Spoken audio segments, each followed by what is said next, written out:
Today, my topic is triad in communication, and it's about my journey and my life, my learnings in parenting. After I became a medical doctor, further specialized in the field of ENT. And then I was born, then I had a very beautiful angel, my elder daughter. Little did I know that my life has something else planned for me.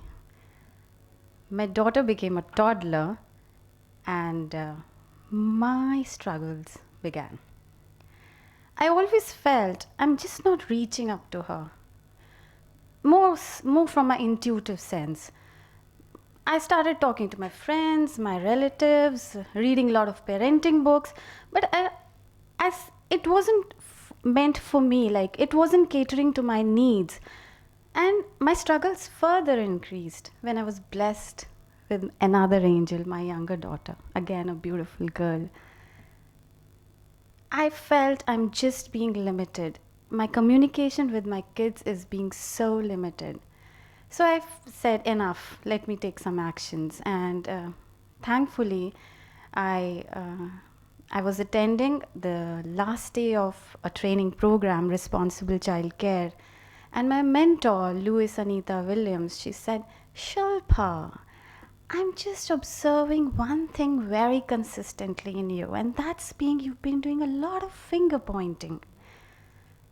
I didn't take that feedback very seriously.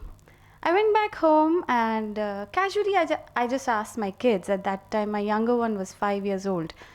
And I just casually asked, okay, do I do this? They said yes. It kind of shook me. No one till date, not even my husband, had ever mentioned that I have been doing finger pointing. And I said, and how do you feel? They said, I wasn't prepared for that answer when they said, we feel bad. It kind of disturbed me right here. But now I had tools, so I said, okay, let's use consequences. And I tried explaining them. Consequences, it's something like when we have undesired, unwanted habits and we want to get off them, we just use consequences. So just, something that's important to me, or, just taking away something that's important to me. And, but I can't make out what should I take as consequence. And in a split of a second, my elder one said, phone. And I said, great! I didn't think much at that moment. Next morning was my birthday.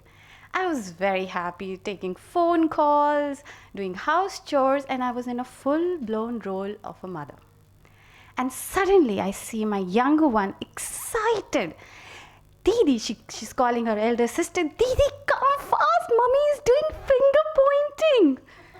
And she was so happy, and I look at my finger, it's pointing right at my younger daughter.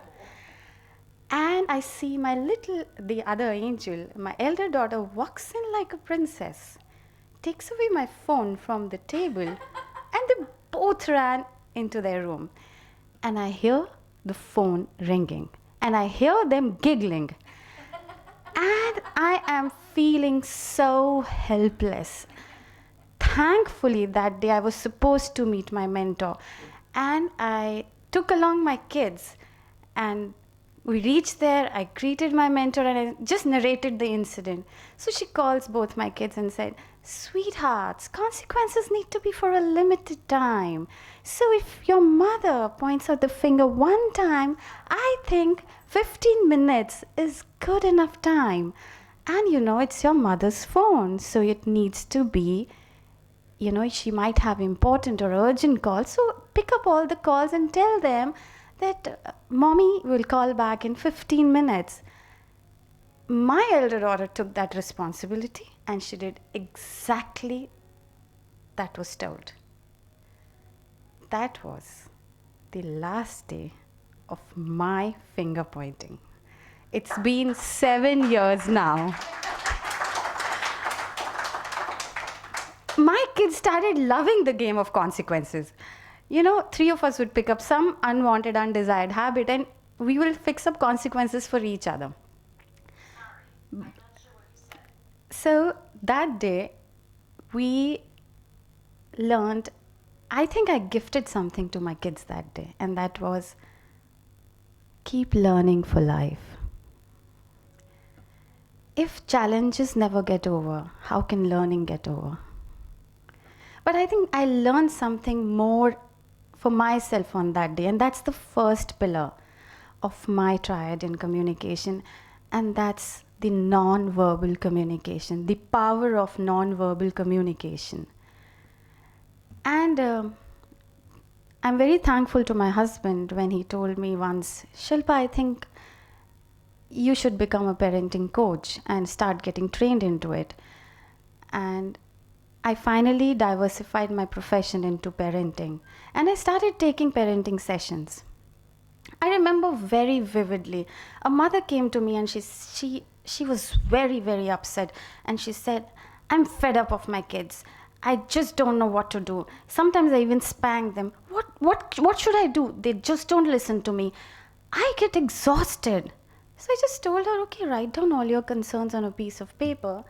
And as usual, I started with the first session on communication. 2 weeks later, she just comes into the session and just shares with the group casually, "You know what? My kids have, they're calling me that I've changed. Mommy, you've changed. And, they say that, you love us more. You're not scolding us much." I just interrupted. "Have you changed?" She said, "No, not at all. Maybe their perception has changed. I'm just being very specific in my communication.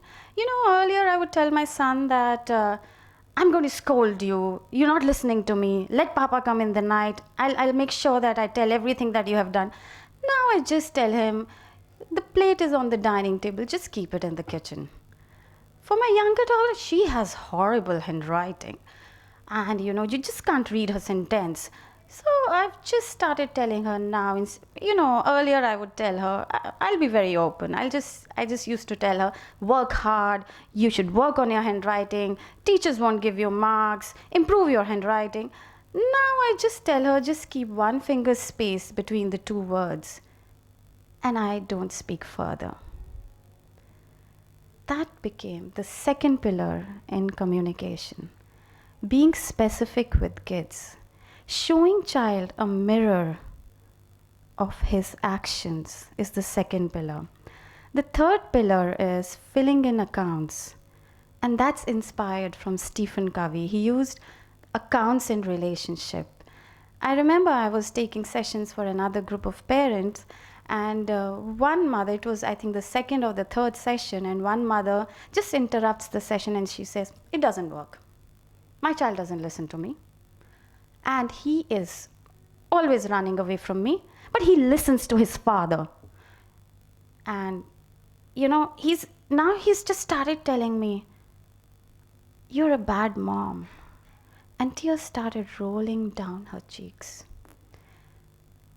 I just asked her, "Can you fill up, so sorry, can you withdraw 25,000 rupees from your account if you have only 15,000 rands in it?" She said, "What?" I said, "Can you withdraw 25,000 rupees from your account if you have only 15,000 in it?" She said, "No." And she gave me a very confused look. I said, "A child gets 100 instructions in a day, and that is the debit. And how do you credit the account?" She said, she took a pause and said, "Appreciate them?" I said, "Yes, that's definitely one way of filling the accounts." And she said, "Isn't that too much? To say, appreciating on daily basis? Like my parents never ever appreciated me. I'm doing everything. Isn't that our responsibility? Isn't it?" I said, if your husband appreciates you, acknowledges you on daily basis, not for big things, just small ones like, this color really suits you. Oh, how did you know that I was exhausted? Thanks for a cup of coffee. Will you feel it's too much? She said, "No, I would love it." I said, it's the same thing. Acknowledge your child when he is being good. For the smallest changes, for the smallest efforts, for his smallest actions. And that's where the magic lies. I never saw tears in her eyes ever again. Thank you. With this, I would like to end that triad in communication is just not a triad. Every relationship works through it. And that's the foundation stone of creating happy families. Thank you.